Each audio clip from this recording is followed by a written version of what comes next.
Yo, what's going on, guys? It's Ghosted. So we have the new champion, Nilah the Joy Unbound, or Nilah the Joy Unbound, and she's also getting a Star Guardian skin as well. It's going to be her first debut skin. Overall, let's go ahead and take a look at the champion. Let's see if we can read her ability rundown. She's coming in patch 12.13 pretty soon, right after we had Belveth. So we have her passive, Joy Unending.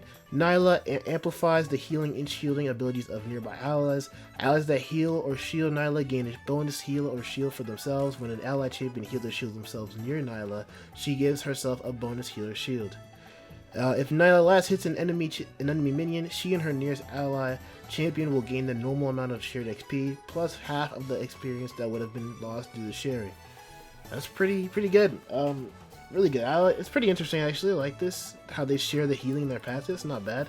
Her Formless Blade, her Q active. Now the Formless Blade strikes in a line, damaging all enemies hit.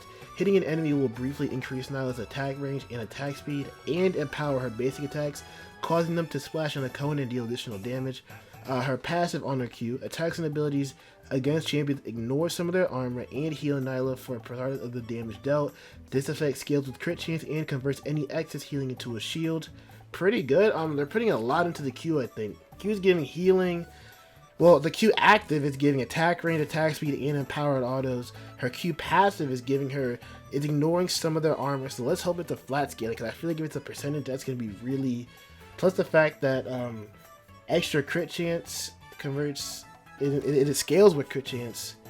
And the healing Nilah gets is also going to be due from her kit. Kind of like how Gwen is. So like Gwen gets like 60% or heals 60% from whatever damage she does, which I think is pretty good. And they're doing it on another champion who's also melee, so I guess that's fine.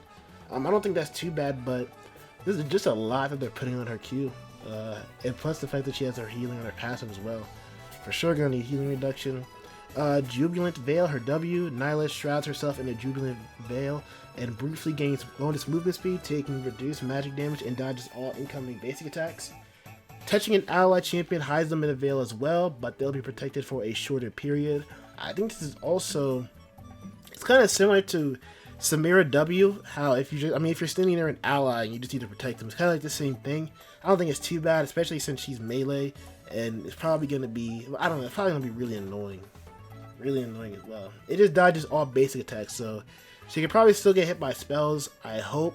Well, I mean, they showed... I don't know, because in the trailer they showed Twisted Fate throwing a card at her, and she dodged it, but is it... I mean, his W's a spell, but it's also an auto attack, so I don't know how that works in a way. We have to see it in game itself, but her E, Slipstream. Slipstream lets Nilah dash through a target unit, traveling a fixed distance every time and damaging all enemies she passes through. She can store up to 2 charges at once, casting Formless Blade during Slipstream to pull a wave in your path, dealing damage after a quick delay, and granting Formless Blade's enhanced basic attack effect. Okay, so she's also kind of having like an EQ, same thing as Yasra and probably Samira. Her R, Hypothesis. Nilah unleashes a surge of power, lashes her weapon area around her, and with a final burst pulls enemies in toward the center. Hypothesis heals Nilah for part of the damage dealt, converting any excess healing into a shield. This effect scales with crit chance and is granted to nearby allies. Okay, so since she's getting healing and I guess a shield from this, it also gives it to her allies, which is pretty good. We're gonna go ahead and take a look at the in-game trailer to see how they show the abilities themselves. So far the champion looks pretty good, a little bit strong. Her passive and her Q look pretty good. Her W is fine, because I mean come on now, most champions already have that nowadays, like Samira and Yasuo. So it's, and she's melee and she's supposed to be in the balance, so I don't really see a problem with it. Her E is fine, she needs a dash, she's a melee champion again. Her R, Hypothesis, sounds cool, sounds like an Oriana R. Her Q and her passive just are a little bit different in a way, you know. But let's go ahead and check her out real quick. Also, they have the Star Guardian one. But let's go ahead and check her out in game real quick. Alright, so we have Nilah's passive. Amplifies the healing and shielding abilities of nearby allies. Okay, so you see how they both got the XP from that? Hold on, let's see the healing again real quick. Is it just from anything, I guess? Okay, so I wonder, is it the same amount though? Grants of a bonus heal or shield. I mean, I'm assuming it's gonna be the same amount, which is kind of crazy. I feel like that's kind of a small little indicator for the shield. I feel like they should make it a little bit bigger so that people can see it. You can see Lulu's shield here, and Nilah immediately got the same thing, and I'm assuming the same thing with heals as well. So Nilah just shares everything that she gets with their allies, so that's why they're trying to keep her in the bot lane. So that means Nilah and Soraka's probably gonna be a crazy duo because Nilah can. Well, Soraka can heal her, which, because of Nilah's passive, heals Soraka, so it could just be like a...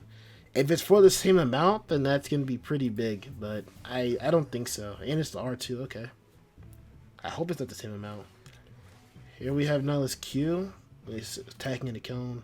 Strikes in a line, damaging all enemies hitting an enemy will briefly increase attack range. Okay, so I'm assuming this part only happens if you hit an ally or hit an enemy, so you only get the counter attacks if you hit an enemy, I'm assuming. Not bad. She ignores some of the damage and heals for the damage dealt.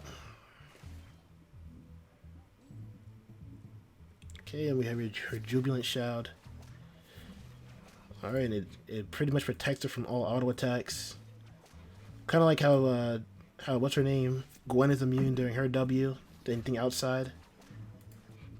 I just want to know if it's like only auto attacks and not spells, and the fact that this can hit allies is also kind of big too. So it's, I don't know, but I mean you'd have to be pretty close to Nilah for it to really do anything, because it doesn't seem like the cast range is pretty big on it. So yeah, it's pretty small. So I mean, it's probably not that bad. Probably people will probably even forget about it. So and let their support die on accident. Alright, let's see her E. Slipstream, let's Nilah dash. Okay. It doesn't seem like it has that big of a range either. And you can see her EQ right there, granting her the basic attack effect. Then we have her R. Okay, so yeah, it's like an Orianna R. That's not bad. She heals from it and whatnot too. Okay. That's not bad. I mean, cool champion. I like the splash out here. It's pretty cool. Better than Velvet's at least. Star Guardian Nilah as well. Alright, not bad. And that's from our friend Skin Spotlight. Thank you, Skin Spotlight, for that. Yeah, that is Nilah, guys. Let me know what you guys think about Nilah in the comments. I think she's going to be good in the bot lane for sure. People are going to try her in solo lane, which isn't bad. I mean, I don't think it'll be too bad. I think it'll be probably like the same thing, just you don't really get to utilize her passive too much. And yeah, hopefully the healing and shielding she gets doesn't also give the same amount to her ally. Or hopefully she doesn't get the same full... I don't know, because... I don't know, it's just a little bit weird with the passive. I don't know, but let's hope she isn't broken, guys, because, I mean, Velvet isn't broken unless you're literally below gold, I guess, but... Yeah, that's the champion. Cool champion, not gonna lie, pretty good. Interesting. Passive is unique. This is something new we haven't seen before. And the Q is pretty cool as well. Let me know what you guys think in the comment section below. Are we picking up Nilah day one? Is she a day one champion? Or are we skipping over her? I'm probably gonna get her. I skipped over Belvis because who the fuck wants to play that shit? But let me know what you guys think, and I'll talk to you guys next time.